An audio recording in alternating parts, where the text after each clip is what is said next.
Dito guys isang game na lang pala magmi-mythical honor na ako. Uy, sana all! Kaya dali-dali ko na agad sinulo RG yan. Tapos dito nag-show na ako ng MMR sa Alucard ko para magtiwala sila sa akin, at dali-dali rin akong sinuwap ni S1. At kung mapapansin nyo rin pala guys, Alucard ang gamit ko, dahil nag-spam Alucard nga pala ako ngayong season at hindi na muna ako nag-aaman.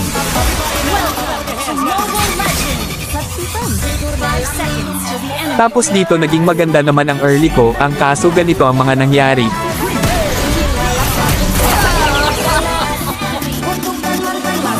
First turtle na nga dito tapos wala pa akong kasama.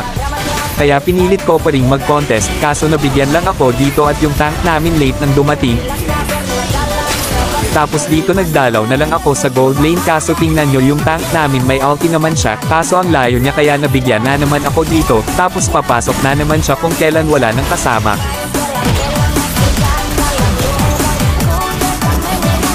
Kaya dito na lang ako sa EXP lane dumalaw para makabawi at makapag-push na rin.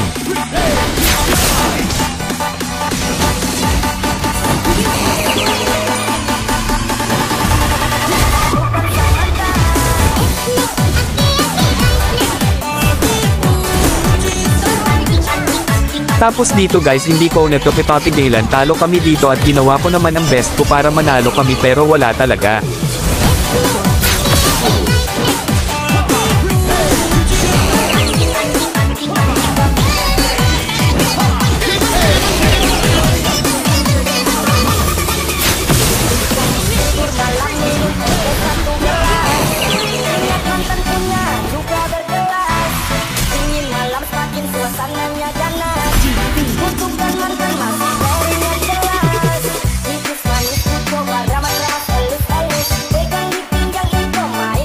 Tapos hindi pa ako nakontento dito guys, naglaro pa ako para makapag-mythical honor na kaso ganito pa ang nangyari, natalo lang ng natalo.